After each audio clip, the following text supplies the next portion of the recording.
Slick back. No, no, slick back. That's what I said. Slick back. No, nigga, I'm a pimp named Slick back. Pimp named Slick back. Pimp named, pimp named, pimp named Slick back. Nigga, are you deaf? I'm a pimp named Slick. Halo teman-teman, di sini saya akan menjelaskan tentang perkembangan anak sekolah dasar, tentang perkembangan fisik, sosial, moral, dan emosional. Yang pertama, perkembangan fisik anak pada usia 7-8 tahun. Nah, di usia 7 tahun, keterampilan motorik yang sangat baik. Sedangkan pada usia 8 tahun, perkembangan fisiknya lebih menonjol pada keterampilan motorik, koordinasi, dan kontrol otot. Tinggi dan berat badan usia 7 tahun memiliki kisaran tinggi badan 122 cm dan berat badan 23 kg. Sedangkan pada usia 8 tahun, tinggi badan 127 cm dan berat badan 24,4 kg pada anak laki-laki. Sedangkan tinggi anak perempuan sama dengan anak laki-laki dan berat badan 26,3 kg. Selanjutnya, kita akan membahas pada tahap usia 9-10 tahun.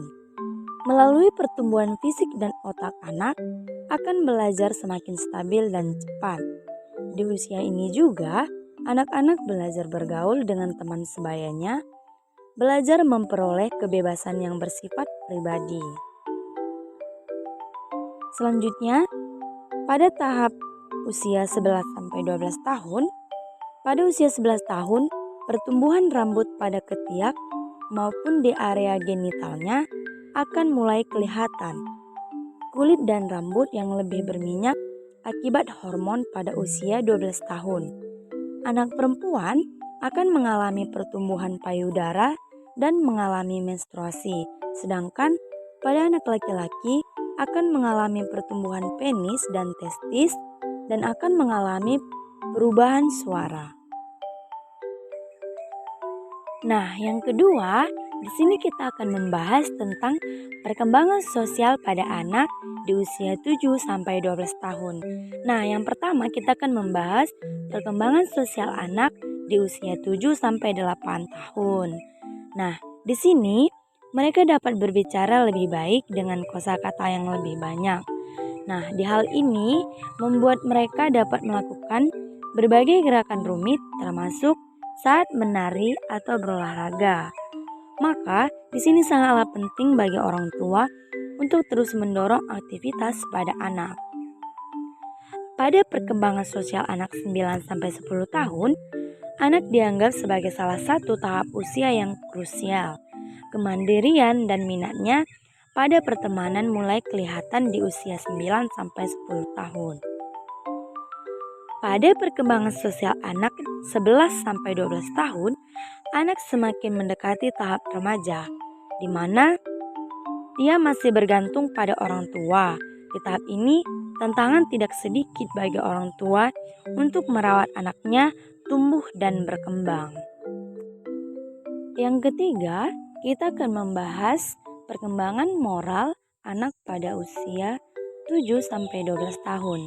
Nah, yang pertama kita akan membahas perkembangan moral anak pada usia 7-8 tahun.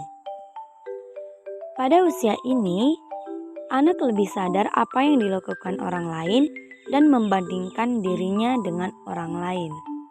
Sedangkan pada usia 9-10 tahun, anak pada usia ini mengalami reorientasi mendasar dalam pemahamannya terhadap masalah moral. Anak akan lebih mandiri dan mampu memahami sudut pandang dari orang lain. Sedangkan pada usia 11-12 tahun, pada tahap ini anak telah mengembangkan struktur dan kemampuan kognitif yang mungkin mereka memahami perspektif orang lain dan mempertimbangkan konsekuensi tindakan mereka terhadap orang lain. Nah, yang terakhir, kita akan membahas Perkembangan emosional anak pada usia 7-12 tahun. Nah, yang pertama kita akan membahas perkembangan emosional anak pada usia 7-8 tahun. Pada fase ini, seiring bertambahnya usia anak, emosi pada anak telah menginternalisasikan rasa malu dan bangganya. Nah, sedangkan pada usia 9-10 tahun, anak akan mampu mengeksplor emosi yang akan dihadapinya dalam lingkungan sosial dan dapat memberikan respon baik kepada ekspresi emosi dari orang lain. Sedangkan pada usia 11-12 tahun, anak akan lebih mengerti tentang baik buruknya, tentang norma-norma dan aturan-aturan yang ada di lingkungan anak-anak dan dapat mengontrol emosinya.